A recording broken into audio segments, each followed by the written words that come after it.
It's been tough to be a Proteas fan these last couple of days. Losses coming in quick succession, total domination in both matches. Ultimately, Australia showing their class and showing how far ahead they are of the Proteas. I mean, these are both second string second string teams. And in both regards, in both situations, South Africa have been dominated quite comprehensively in both matches. But before we get into this preview show, before we get started, there's a couple of things that I need you guys to do here on Cricket Fanatics Magazine. Please drop a like on the video as you come in and you join us on the show. I'll also need you guys to please subscribe to the channel. I think 33% of you guys are watching the videos and not subscribing. So click on the notification bell as well to get all future videos too. Subscribe to Cricket Fanatics Magazine monthly and get every single issue 100% free straight to your inbox every single month. The link is on the screen as well as in the description. I'd also like you guys to please go and follow us on cricketfanaticsmagazine.com and also become a patron today. The link is on the screen as well as in the description. So, okay, let's get into today's review show. I'm not going to be very upbeat about this one. Yes, we didn't necessarily look at the series and think about the results, but for me, like I said, there's a way to lose. I'll see you guys on that.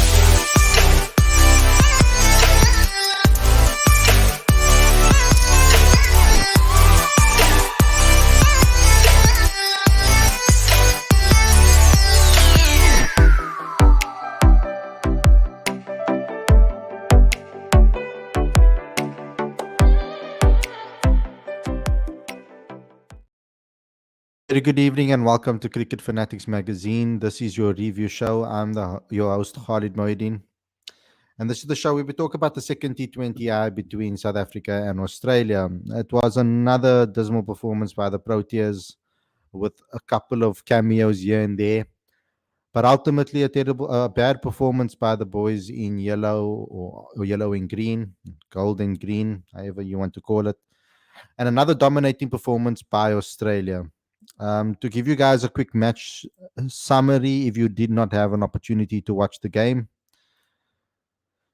Australia won the toss and they elected to bowl first this time around. A lot of people saying that South Africa should bowl first. Why did they pick to bat first in the first match? Or why did they not pick to bowl first in the first match? Bat first in the first match, sorry. We got the opportunity to bat first in this match, and it went okay, I would say, for the first 3 overs. Temba Bavuma really put on a good show with 35 of 17. He actually had a strike rate of 205 in this match, 6 fours and a 6. But once again, my criticism of him is that when he does get into the swing of things, he plays one shot too many when he gets in this groove. I would like to see Temba, if he's going to play this format, I would like to see him play with a lot more maturity and a lot more caution when it comes to balance. I would like to see him balance his innings a lot better in the power play. He doesn't have to go full blast at every single delivery. He can balance it. He can take the pressure off by hitting a 6 and then take things slow, not try to go for another massive shot to try to clear the ropes. He ended up losing his wicket, and South Africa were in a spot of bother. Rassie van der Dussen, not a good performance from him. He lost his wicket on 6. Then Riza Hendricks had a bad game today, but we can't really fault Riza too much. This is only his third score that didn't turn into a half century in the last 10 games, or the last 12 games now. So I don't really have much to say about Riza today. Deva Brevis got a first ball duck. Not the best showing from him today. I thought that today would be the opportunity. He's coming into a situation where there's 5.4 overs. There's time for him to settle in. Unfortunately, got a good delivery and lost his wicket. Then Tristan Stubbs put in a little bit of a fight. You can see he was extremely angry when he lost his wicket because he was looking good. 27 of 20, 3 4s and a 6. And then from there on out, it was just trying to get as many runs as we possibly can. We got a boundary from Bjorn. We got a boundary from Gerald. We got 2 boundaries from Lungi. And we creeped to 164 for 8. Well done to the captain for 49 of 38 deliveries, 3 4s and 2 6s, strike rate of 128. He had to kind of keep the innings together, but lost his wicket on 49 once again, not getting that milestone. Is something that we've been used to when it comes to someone like Aiden. He seems to regularly do this for South Africa and not get over that milestone or get over that hurdle to get that score. Australia bowled okay. A lot of the wickets we gave away, but Sean Abbott bowled well. I mean, Nathan Ellis bowled well. But the thing that what kept them in this game and what made them get those wickets is they kept their discipline throughout this match. As you can see over here, only 1 no ball bowled and 2 wides in the entire session that they bowled. They don't give much away. They keep tight lines, they keep strict lines, they keep the pressure on consistently. And they don't give a lot of freebies up. So it was a clinical performance from them with the ball. Again, controlled by most of their bowlers. And then Australia went into bat. Aiden bowled his first over. And I was thinking, brave from the captain, great first over. You've put the pressure on now. Let's continue that pressure. And then we had an over that was okay, I would say. I wouldn't say necessarily anything to run home about necessarily, but giving away a couple of boundaries takes the pressure off always, But the first over was decent. I wouldn't say it was necessarily a specifically outrageous over, I would say, from South Africa in over 2. But then something puzzled me a little bit after that. And that is Aiden coming back in again to bowl. I thought that maybe he'll bowl the 1 over and then we'll turn to our seamers or maybe Bjorn Fortuin or something up front, because Bjorn's normally very good up front. That's where he really dominates. And I just want to show you guys the over. It's taking quite a time to load.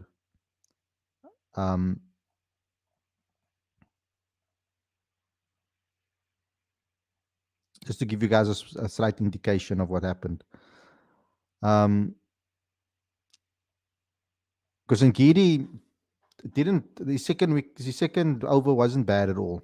Only gave away 7 runs, I think, in that over. And Aiden came into bat and it took all the pressure off again, 4 in that over. But then Ngidi got then Kutsia came into the match. He bowled decently. I mean, he got hit for 6 in that over, but it wasn't too bad, and we were doing okay to hold him. And then we got that wicket from Williams, and he bowled well today, actually, again, relatively well.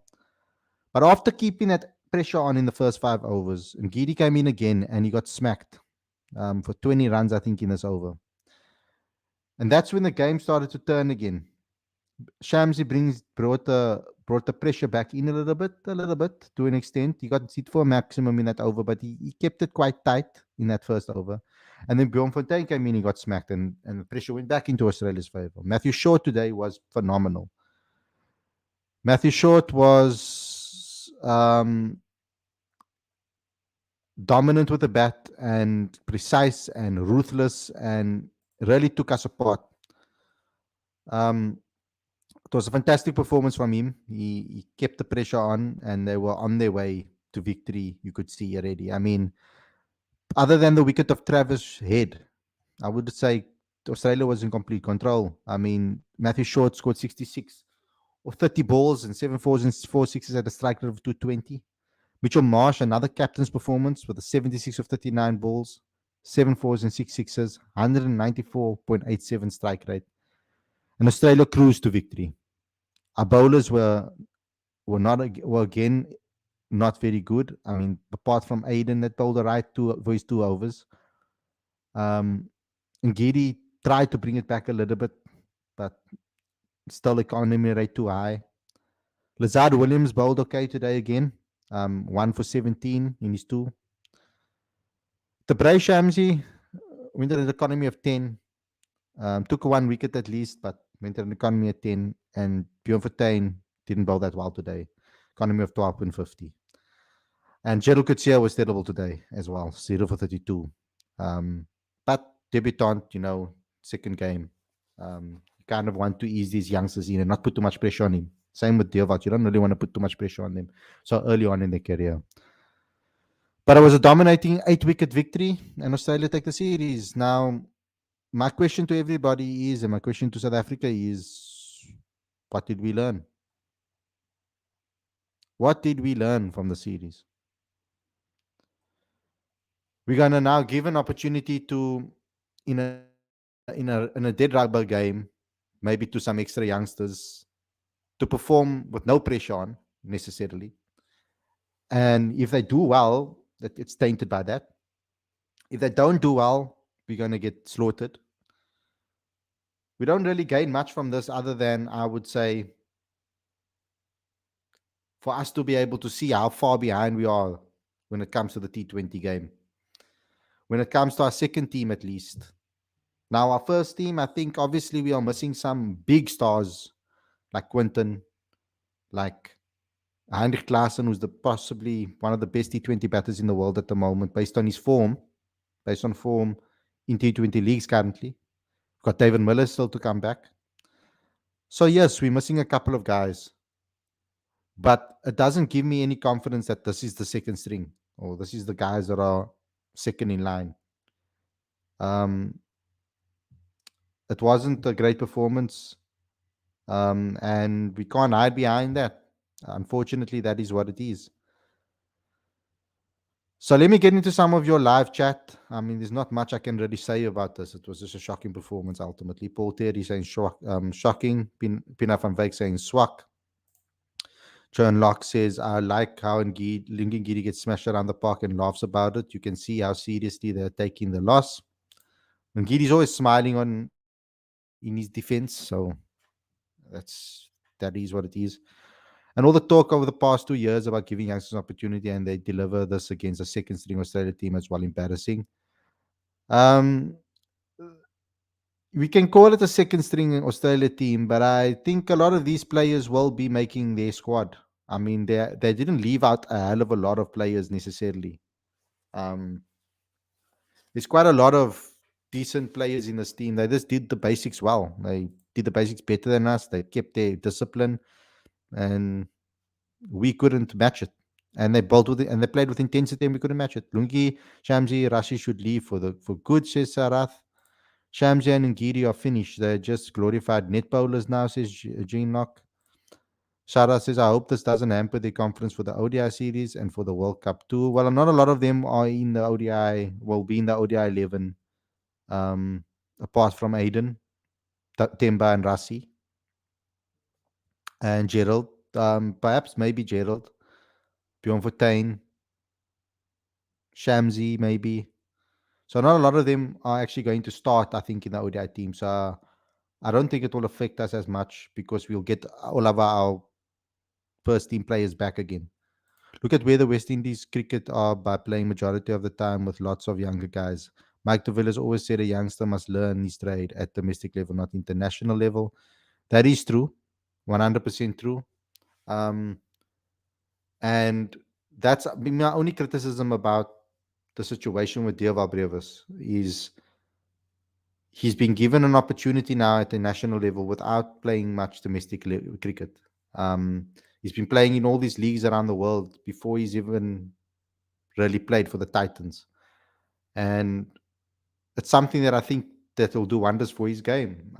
I think that if he played more games for the Titans or in franchise cricket, it will really develop his game, and he can start to find himself a lot better. There's a lot of pressure on him at the moment from the world to perform, and I think we need to support him as fans, and I think we need to support him as a nation to to make sure, and I hope that he makes the right decisions in his career going forward.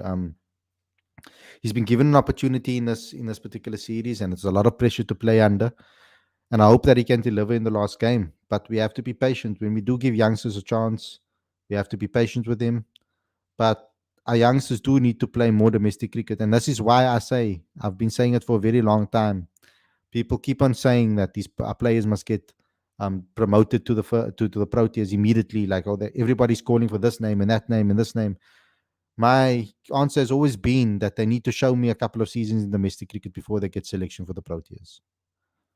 Um, that has always been my belief when it comes to certain players. The only reason I opted for having someone like Deerwald in here is because I thought that it would be a good learning experience for him because we're missing some players. And he's been playing in the T20 leagues, and I wanted to see what he's learned from those from touring and playing in these different leagues around the world. He didn't really get an opportunity to really show what he's capable of in these series, in the series at all. And I hope that he can show that in the final game. Let's not take anything away from Mitchell Marsh. That guy can smash a ball. Mitchell Marsh was excellent in the series. We weren't really bowling. We keep bowling in his slot and making it quite easy for him though. But he was excellent in both games. McGeady selected in the World Cup, such a blind decision by CSA politics. CSA. At least Pavuma made runs today. Yes, he did. But we want more. You know, he did well today. He both had a good strike rate. But 35 is not enough from our openers. We need them to go on and kick on and score 50s consistently. That's what we need. We need them to do what Riza's doing or close to what Riza's doing. Hi, Khalid bro and everyone. How's it, Wakas? Welcome back again. Another defeat. Yep. Barassi failed again. Yep. Young players agenda. By all means, giving the youngsters exposure to international cricket, but do it in the proper way. Blend them in with the more experienced players in a specific format. And I've agreed that too. I've agreed on that too. Um, I've said that before as well, that we missed the trick back when Amla, AB, um, who else was there? Um, Amla, AB, Vernon Philander, Dale Steyn, all of those names were still in the side. Faf du Plessis, of course. When all of those names were still in the side, it was the perfect opportunity between the 2019 World Cup and the next T20 World Cup for us to start breeding in a couple of youngsters and letting them learn from the senior players. Instead, we let it drag on. We went for more Colpack players. We went for experienced guys. We didn't give those youngsters an opportunity that were knocking on the door. Some of them actually deserved it based on their domestic performances. And we lost out on an opportunity to have these guys learn from senior players. And in the end of the day, what that has done is we're sitting with a scenario where we look way behind a team like Australia, who's also playing second string players, who's also playing players that haven't played domestic cricket, that are inexperienced, that haven't played international cricket before either. And we look completely like we are 10 steps behind them. So this is why I like to see a plan of mixing young with youth with youth with experience, and to do so early on, not to wait and wait and wait and wait to do so. When there's an opportunity for you to maybe fill a spot in the side, that's an extra spot, um, a bench spot, for example, give it to a youngster, let him be in that environment. Now, you're caught in between a rock and a hard place with this, because what happens is these players have to play as well. So we have to be very careful with who we pick. Now, if a youngster's been 3, 4 years in domestic cricket and knocking on the door and playing really well, then give him an opportunity. Let him play SAA, let him play emerging. We haven't had many SAA emerging tours and etc. But now we're getting those now under the belt so that our players can learn how to play international cricket or have some sense of it. But also what our younger players need to do is play 4-day cricket. 4-day cricket is going to develop their games a lot faster.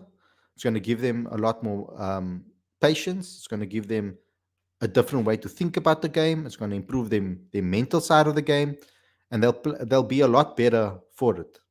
There are a lot of Australian guys that have spoken about it in the past about how 4-day cricket has improved their T20 game.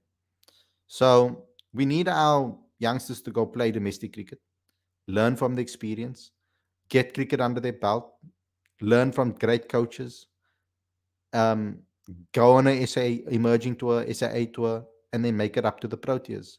Now, Dewald, for example, we bringing him up again, and Tristan Stubbs are very talented players, young talented players that we've earmarked as two players that have a lot of talent for the future. But we need to put them in the senior team to learn from the likes of the others around them. Unfortunately, we have a lot of senior players that are also kind of trying to find their form. So, for example, Quinny needs a good ICC tournament. But then you've got Heinrich Klaassen, you've got David Miller that these guys can learn from, be around, and being in an international environment and seeing the approaches and how the top tier guys behave, and from the opposition even they can learn. So we need to time this better in the future when it comes to these type of transitions.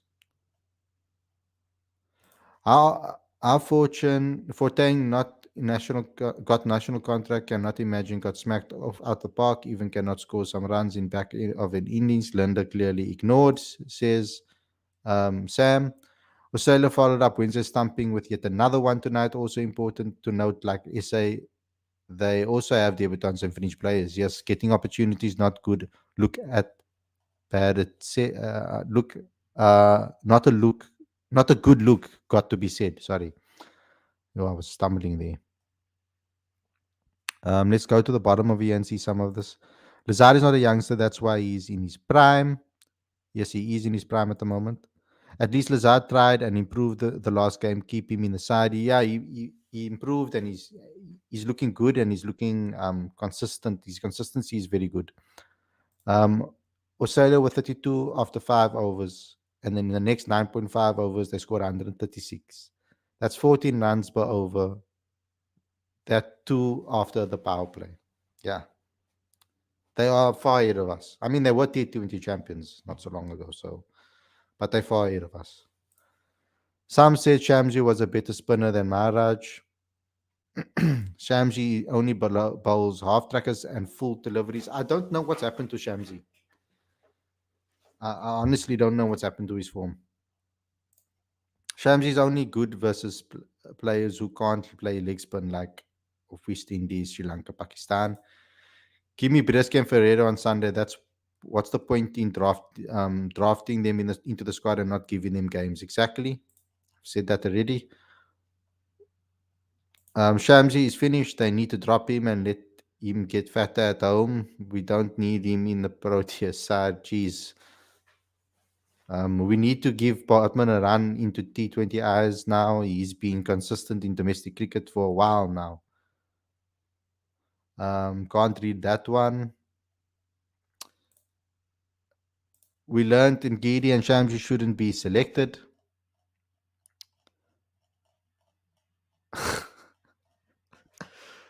Wow.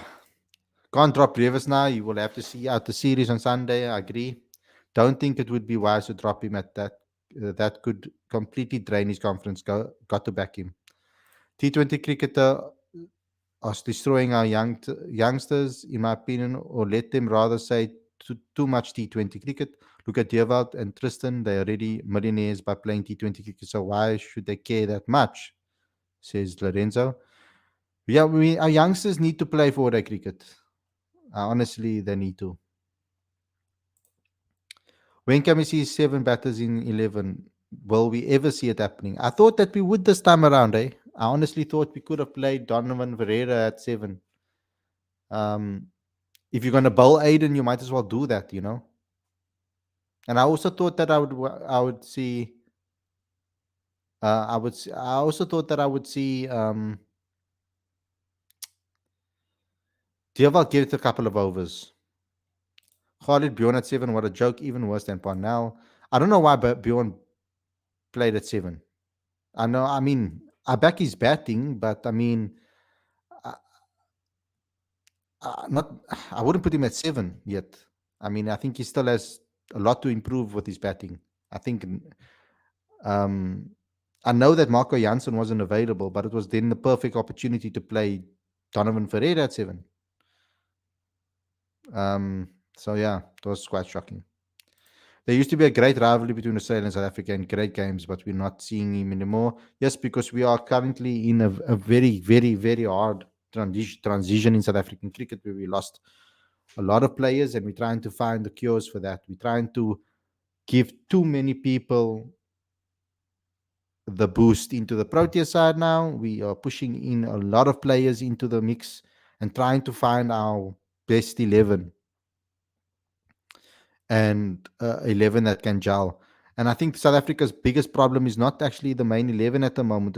The main 11 looks to be coming together now in all formats. I think the main 11 are looking a lot better as you go along. I mean, we haven't done too poorly in 2 World Cups, T20 World Cups, and we're now in a situation in the ODI World Cup. Let's see how we do there. On paper, we look really good. That ODI team looks really good on paper with regards to if you look at the stats, etc. But it's going to have to be up here that the World Cup is won. That's ultimately where the World Cup's going to be won, in their heads, mentally, how they're going to be focusing, how they're going to be implementing their mentalities, etc. That's going to be the thing that takes them over the line. But the problem in South African cricket at the moment with this team and the Proteas is that bench is our second string team. They are just not ready for international cricket, some players. They are just shy of it. And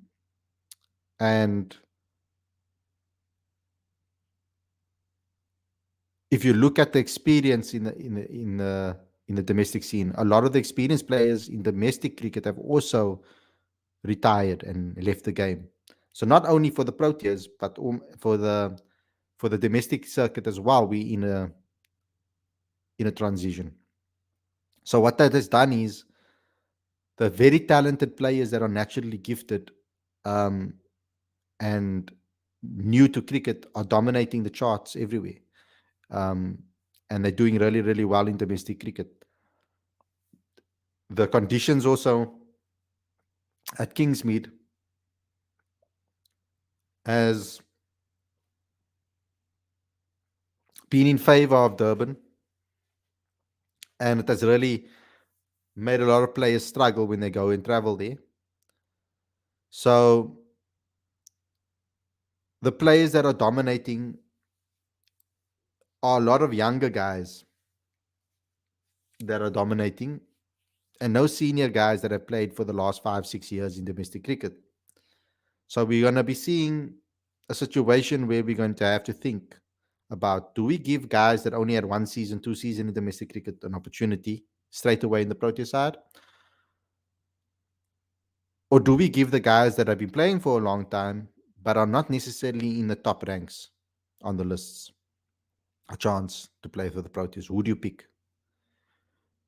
Do we pick guys that have extraordinary talent like Dewald Brevis, Tristan Stubbs that stood out with their talent but have only a year or two, or in Dewald's case, hardly no domestic cricket experience? Or do we go with the guys that are trialed and tested, that have played a couple of years in cricket, in the domestic circuit for a while, and are understanding their game a lot better, and give them an opportunity to play. So that's where we are sitting with at the moment. It's a tough decision, and it's not an easy decision at all.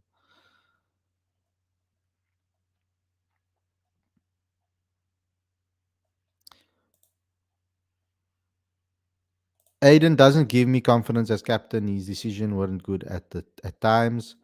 So they also played their second team. Yes, they did. When Brzezinski, and yes, they played their second team. But the guys that performed, not with the ball now, but with the bat, the guys that perform with the bat are experienced players. Mitch Marsh, um, uh, Tim David, even Matthew Short to an extent. They are good players that do excellently around the world in T20 cricket. Brzezinski and Stubbs don't even get gigs. They don't really. They hardly play. They get selected, but they hardly get played in the IPL, for example. Brevis and Stubbs barely played. In the big leagues around the world, they hardly get game time. So they yes they get picked up, but they hardly get game time. So actually, in essence, they're learning from the people in the dressing room, but they also need to play as much cricket as possible when they're this young. At least all those people who said they'll rather want to see youngsters ahead of Klaasen, as he's a bit older, can now apologize. You can't buy experience at ShopRite. Yeah, that's true. Oh, God. Kingsmead needs to be scrapped as an international venue, says Gene Locke. Not fault of Aidan Markram at all, even in his captaincy, not any fault. If he not got support from many batters as well as bowling, what can he do? Is it too late for George London to make it into the World Cup in India? He would be good number 7. Don't want to see batters slowing down because they don't have anyone to bat at 7. So now what I want to know this quick question. What if we do give Geoff a chance and Geoff doesn't perform? Then what are we gonna do? What are we gonna say? Geoff Linder would have given this whole white ball setup such a different dimension. Rob Mr. Trick says Lawrence. No point in talking about Linda as CSA clearly don't want to select him. Not wasting my energy on that anymore. Yeah, like that's the problem. We've been talking about it. We've interviewed him. We've done everything that we can on our side. It's up to CSA to decide what they want to do, if they want to give him a chance or not. Um, Something happened after he pulled out of New Zealand last year for his wedding, just for him to play for Western Province. So I think something happened behind the scenes. What is the bowling coach doing? We need to have serious questions now. Next match, I want Brevis to bat at 3 open where he's used to. David Warner also debuted in the same way, like Dewald Brevis, without playing much domestic games. That is fair enough. But a lot of Australians do, eh? There's something in the water there in Australia. But their club cricket is really good. Their club cricket is of a high standard in Australia. We can move on from Lungi if he isn't interested or don't want to put his energy into it. He can keep his talk about everything except cricket, and cricket can move on without him. Khalid, what if Linda performs? Then he stays. Um, Obviously, if he performs, he should be picked. I'm like that with everybody. Lorenzo, my guy, Klaasen won't play forever. These youngsters need taste. We fans can push cricket. We fans can push cricket South Africa. We trying our best. That's what we're trying to do over here. We trying to give our opinion so that people can actually listen to the uncomfortable. And then Northern says the exact thing that I was going to say. A comfortable conversation needs to be had. When it comes to Lungi. Oh yeah, I was talking in general now. When uncomfortable conversations are had, we have them. We open. We're honest about what we see, what we think. We're not coaches. We're just fans. But at least we give our opinion on things, and we hope it is listened to, taken into consideration. I mean, we're not claiming to know a lot. We're just giving a different perspective, maybe that we see as a fan base, and that's all we want. Is just we want the best for the Proteas ultimately. So do the coaches. I mean, we mustn't forget that the coaches, CSA, they also want what's best for South Africa. They think they're doing the right things, and They have reasons for doing what they do and what they do. They train to do this. They experience to do so. So we have to trust the process as well. But I don't want to sound like an Arsenal fan. Uh, indeed, indeed, Lawrence. Uh, I don't want to sound like an Arsenal fan right now. But yeah, we need to trust the process as well and what they're doing. Um, and be patient with the players that they give an opportunity to. But especially with the younger players, um, but when senior players don't perform, I can't really forgive that. Um, Genuine question: why do some players prefer youngsters ahead of guys like who still are performing? I can't understand if they replace striking. No, yeah, I can understand exactly. That's my point as well. Um, I agree with you there, Lawrence. I have an issue when players that are senior and struggling get backed still. When you have an opportunity to give a younger guy opportunity and he can learn from the experience. For me, it's all about who's going to take more out of the game from failing. We knew that this was going to be a tough ask. We all knew this. I wasn't coming into this series optimistic, thinking that South Africa is going to play, right? And South Africa is going to win. I mean, like drastically and beat Australia. I thought if we're going to do it, it's going to be a tough ask, and we're going to have everything go right for us. And the opposite happened. Everything went wrong for us. So for me at the moment, I think that the players that played in this match, the youngsters like Stubbsy and like Gerald, like Toyeveld, would have taken a learnings out of this that is unteachable. They can only really learn this from playing in the middle in international cricket. And I think it's invaluable experience that they got here and lessons learned. They can now really look at their game and say see how far they really are from where they need to be. And they can go back to their domestic teams, they can go back to domestic coaches, and they can learn what they need to learn to close the gap on where they need to be. South Africa is going to be expecting a lot from them over the next few years. Uh, yeah, so we'll see what happens.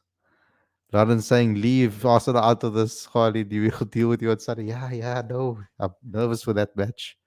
Ooh, I'm nervous. I'm already nervous for that match. It's too early for Brevis. He's there because of hype only. I think he's there because of his raw talent that he has. Um, I think that's why they wanted to give him an opportunity. The coaches back him because the coaches know him. They know him as a player, what he's capable of. But there's certain things that they won't be able to help him with, and that is how he handles the pressure, all of those type of things. And I've always thought that Devat has it in him to be able to do it. But I really do believe that playing some domestic cricket will really, really do him well. It will only be beneficial for him. I mean, I believe in the player. I think he's very talented, and I think that he has a lot of ability to be able to be a great player one day. But he's a youngster, and we need to be patient with him. And I think he needs to go back to domestic cricket and play some 4-day cricket. I think that's something that will really take him to the next level. It will really improve. It will show his true talent. I have a question, Khalid. We're all critical about Lungi and other pacers, but who should replace him? I don't see anyone except Andy who should be in. Rabada has struggled a lot lately in T20s. Yeah, that is true.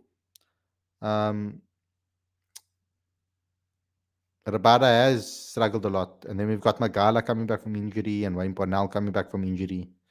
Um, there aren't many paces that can bowl 135, 140. Lungi hasn't necessarily, but it's tough. It's a tough job to be the Proteas selector at the moment because it's not like we have thousands and thousands of players knocking on the door and saying, I must play for the Proteas necessarily yet. So yeah, Stubbs is still my number 7 for the World Cup, to be honest, says Lorenzo. For Tane at number 7, yeah, I didn't understand that either. Harry Maguire versus Saka. Ooh, you know. No, Maguire's not playing that game. Not a chance. Not a chance is Maguire playing in that game. If they play Maguire, then I don't know. Maybe I think number 3, huh? It was a good ball that done DB. It was a good ball. It was. And I think we need to give him the next game. He needs to go out there and just blow off steam, show us what he can do. No pressure on him. Just go out there. The series already lost. Nothing to worry about. Just go out there and show them, Davey. Stubbs had me so angry after trying to reverse scoop Asima. He looked so well at the crease. Yeah, he looked so angry. He was so big words there. South African words. I hope Rivers gets one game in the ODI series because I think that's where he's best. I felt bad for Stubbs. He really was hungry for runs. He was in and he looked $1 million. Quinn is going to silence a lot of haters this World Cup, and I hope so. Dancer deserves a chance. Khalid clearly ignoring some serious questions, takes poor comments. Are you saying because I'm missing your questions? Now I'm missing serious questions. Like what? There's a lot of questions here, guy. I can't get to every single one of them. You can't expect me to read everything and talk to you guys at the same time. I'll read one of your comments. Why Bayer Swanepoel not getting selected? He's better batter and bowler than Gideon Fortuin because he's had one good season he's had one good season in domestic cricket. That's why. That's my problem with fans at the moment is that we too quick. One person plays one good season in domestic cricket and we're already calling for them in the Proteas side immediately. I mean, they need to play some SAA games, emerging games, get some experience, and then move into the team. They move up the order, move up the ladder. And remember that Base Swanepoel doesn't bowl. He needs to have another season like he did last season. I'm a big fan of Bayes as a human being, as a cricketer, as a player. His mentality is great, but he's played one season of domestic cricket. If we're going to start just giving everybody that has one good season in domestic cricket an opportunity, we're going to have debutants coming out of our ears.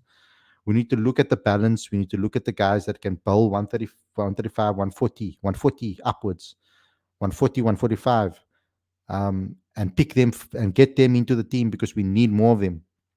And then we can fill in the other spots with balanced players. Um,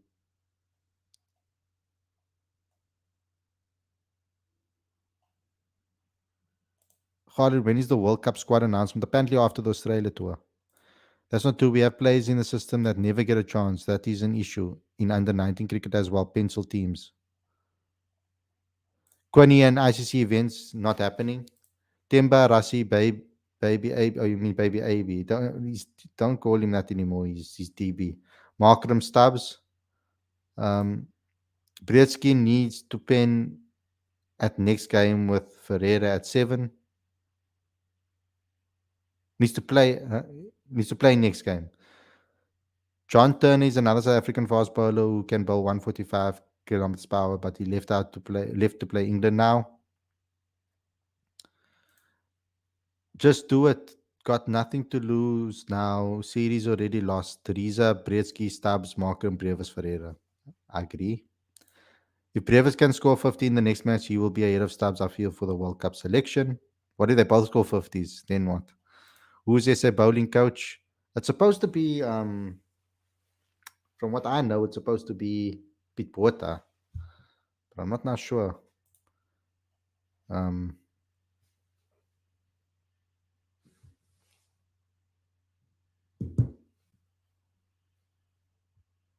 I'm not sure now because I don't think when they released the squads, did they release the coaches as well, guys? I don't remember putting that in the report. The staff isn't there. Makes it difficult for us to actually keep up with it. I can ask though, but yeah, I should just maybe ask. I'll find out for you guys again. I have hopes Kaios for Mapaka and Boast, fingers crossed. Yeah, those are two players that can come in the near future. People calling for Junaid Dawood to get in the game for SA are mad. Jonathan was also selected for a squad uh, and he's only 21 years of age.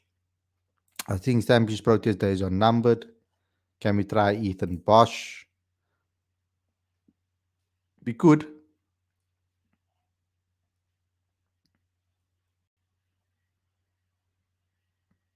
Shamsi needs to get a serious reality check, says Lorenzo. I see many guys calling for Junaid Dawood, but how many games did he play? Not so sure. He needs to, yeah, like he hasn't really played much in domestic cricket. Quentin Friend is the coach, says John Locke. Okay. Huh? Quentin Friend.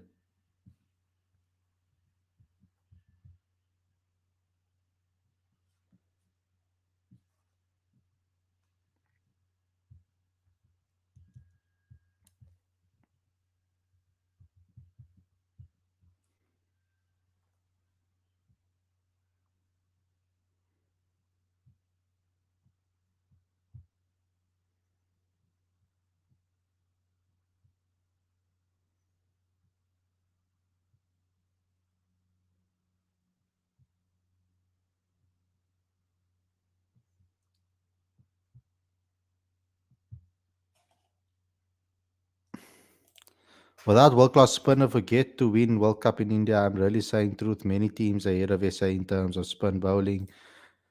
Bowling coach is Pete Porter. That's what I thought. Quentin Friend is bowling coach for the limited over series from what I can see on TV. Maybe he's helping out because he was Dolphins bowling coach.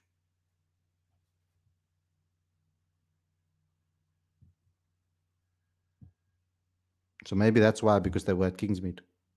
And he's Dolphins bowling coach. My light's dying, guys.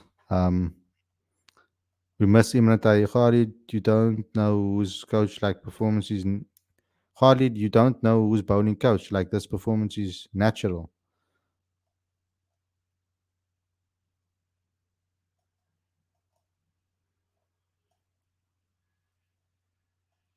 Seems like Put will work for the test side. Yes, that's what I was told. But I mean, yeah. Khalid, when are you doing a calling show? This is the calling show. The link is in the description. It says that on the thumbnail that this is the live calling show. But yeah, we will do one at the end of the series so that you guys can properly rant. Um, anyway, um, I'll talk to you guys again. We'll do a preview show for the next game. Well, I don't think we'll no, we I don't think we're gonna do a preview for the next game because it's I need to go to a event tomorrow evening. So it's going to be interesting. We've got to call in Mo Hazard. How's it, bro? What would you like to Hey, say? hi, Khalid, how you doing? Good on you. Good, thanks. No, I Long just want time. to do. I don't know. I just want to express my frustration with the Proteas. Um, it's just so disappointing to watch them, and like it looks like school cricket where the way the Australian batsmen approach the game and approach our bowlers, and we look so like we have no threat. Um, and then when we bat, we have no intent in the power play. We can't nudge the ball here there. Okay, obviously we collapsed a little bit, but it feels like there's a mentality difference. I don't know. Yeah, I just wanted to rant a little bit. No, it's okay. You can rant away. That's what this is for. I mean, yeah, there is definitely we can see how far behind. I mean, yes, Australia really won the T20 World Cup. They are far ahead of South Africa at the moment. The amount of leagues that their players playing around the world as well is that they just play the game at a different level. They have been for quite some time, and I know we're trying to play catch up right now. and we are trying to find a balance inside so that we can also compete with the world's best. But I think it's going to take some time. Um, I really do think it's going to take some time because I mean, our younger players now, a lot of them have only played like a season of domestic cricket. I mean, Devat's Yeah, barely played domestic cricket. Stubbs played one season of domestic cricket. Um, Jordan Herman only one season of domestic cricket. Bayes Swanepoel one season in the first division. So then there needs to be more cricket played because a lot of our senior players that were playing domestic have left and moved on. So we're going to now need our next generation to come up and show us what they're capable of. yeah. And I think on that, like, one thing I hope the Proteas do is they don't like look at these performances and you say you look at your Brevises or your Stubbs, um, and obviously now not the performances haven't been coming yet. I guess especially in Brevis case, but give them time. Um, I don't know. We see as Cricket Africa, they tend to like they'll give a player a debut and then they'll just like yank it away very quickly if they're not like smashing out the park immediately.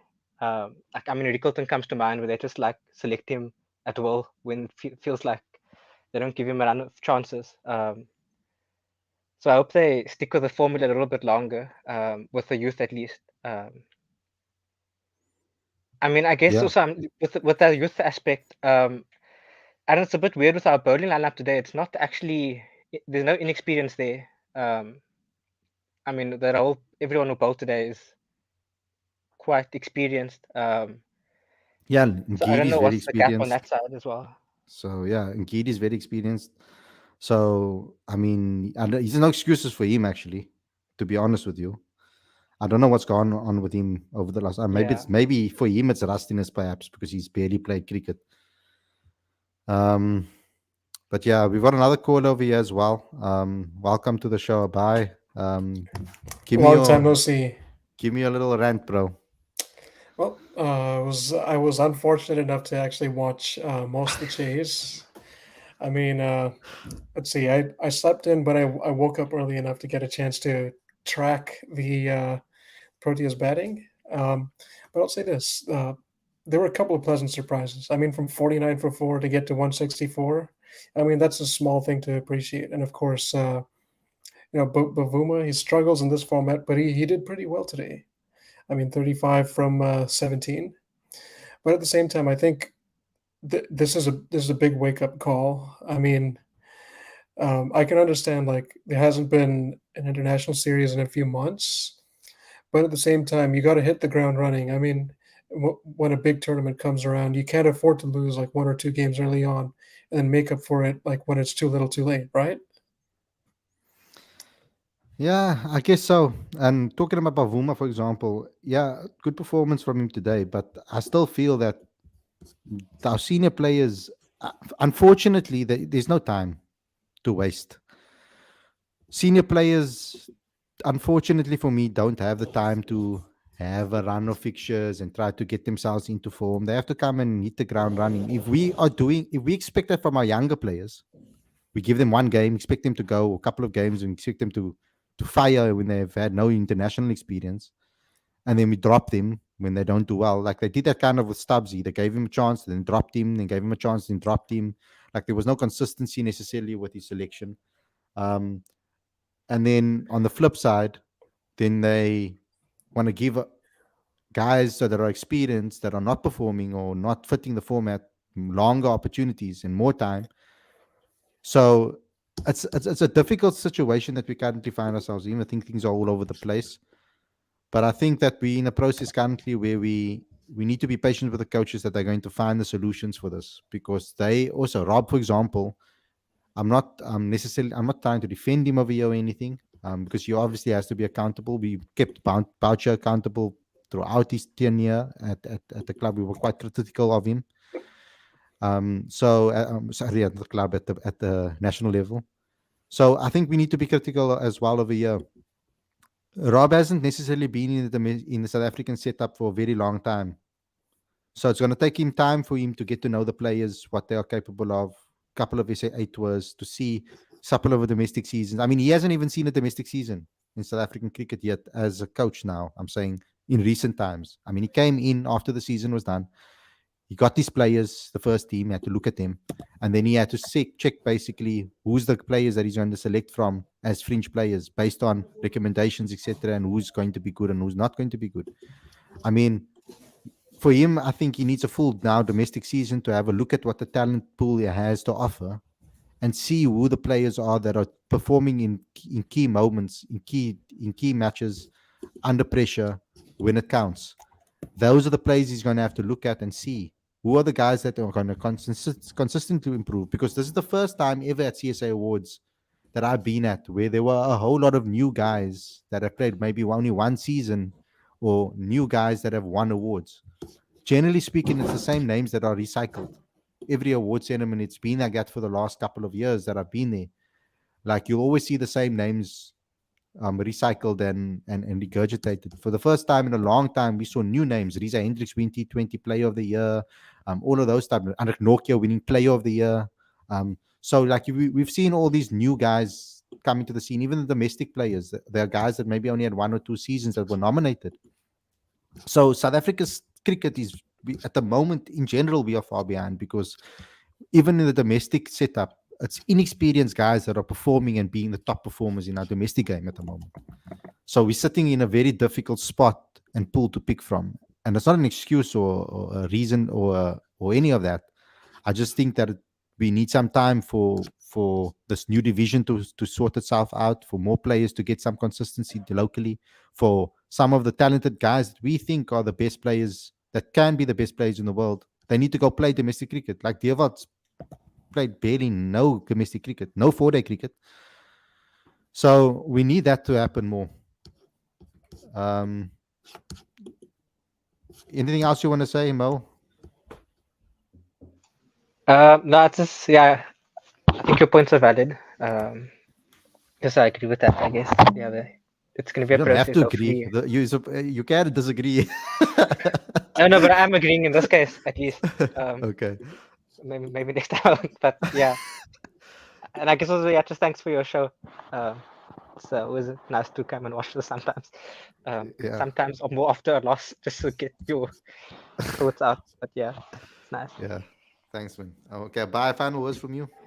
Yeah, I'll keep it nice and short. I mean, whenever you have like lots of newcomers, you got to find a way to fit them in. I mean, they can't play when somebody gets injured and then the experienced players come back right in, right? So I hope Breedske and Ferreira get a game on Sunday. Yeah, I think it makes sense not to be too harsh. I mean, because there are some fringe players, but at the same time, this was both these games. The performance from the Proteas were well below the standard for a lot of us. So I don't think it's all doom and gloom going forward, but there is some pride to play for in the third game. I mean, it would be nice not to lose 0-3. So with that being said, I think it's a good stopping point, and it was nice to have a little cameo over here. Yeah. So yeah, once again, just to summarize, I think good performance, decent performance from Bavuma today. I think decent performance from Markram. I mean, obviously, I would like our senior players to convert. I mean, that's something that you want your senior players to do, but you can't really knock them for being the best out of a bad bunch today. I mean, Timba batted well until he lost his wicket. I was really hoping he was going to kick on. Aiden Markram batted well today. I wish he converted because he seems to be going out a lot these days. Over the last couple of years, he's been going out a lot on the brink of getting a half century or on the brink of getting a century. It's kind of been something that's consistent with him in recent times. And I'm hoping that he'll obviously improve that and get his conversions up. Lizard Williams, I think, had a good game today. Just to summarize again, I think he bowled with discipline. He bowled with aggression. He bowled with quite a bit of consistency. Got a good wicket. And the rest of me, Aiden bowled okay. His second over wasn't as good as his first. But the rest of it, not really anything to run home about. But so we're going to forget about it. Yeah. For the next game, guys, I would like to obviously see the team that I've been asking for the entire series. I would like to see Breedske open the batting. I would like to see. But now with Timber having performed, Timber's probably going to have to get another go. Perhaps we can change things around with Rassi, or we can give Brzezinski a chance at 3 perhaps, and not open the batting. And then we can. I would like to see Donovan Ferreira play as well. It's a possibility for us to bat 7 batters. There's a possibility for that. They could do it. They could try that and bowl more spin. I mean, I don't know. We'll have to wait and see. But that's ultimately what I think they should do: is play Donovan at least, give him a go. Perhaps play Brzezinski as well, and then let's see how they do. It's the last opportunity, but I don't think they should drop Deva Brevis. I think he should play the entire series, and I don't think they should drop Stubbs. I think he should play the entire series, because those are guys that are being tipped for maybe possible positions for the T20 World Cup, the next T20 World Cup. So let's see what happens over there. Okay, guys, ready to go? I'm ready to go. Adios. Yeah, thanks a lot for tuning in. I hope you guys enjoyed this episode. Don't forget to smash the like button. Don't forget to subscribe to the channel and click that notification bell for all future videos. And also subscribe to Cricket Fanatics magazine monthly. Every issue is 100% free, straight to your inbox every single month. Link is on the screen as well as in the description.